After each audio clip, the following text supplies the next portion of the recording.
Guys দেখুন কি সে ভিতরে ঢুকে কাজ করতেছে। ওই যে পিছনে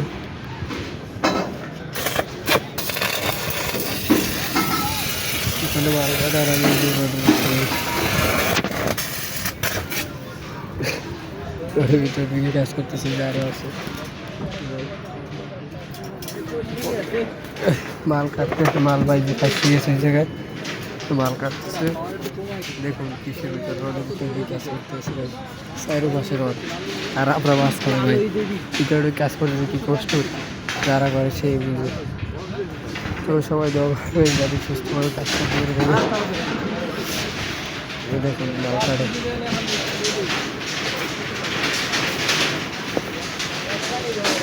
যে মাল কাটতেছে রডে, এই যে রডটা, এই যে রডটা ফাঁসে গেছে, এই জন্য রডটা একটা এবার দোকান লাগবে। তো ভিতর রয়েছে যেতে পারি, ব্যাপক কষ্ট।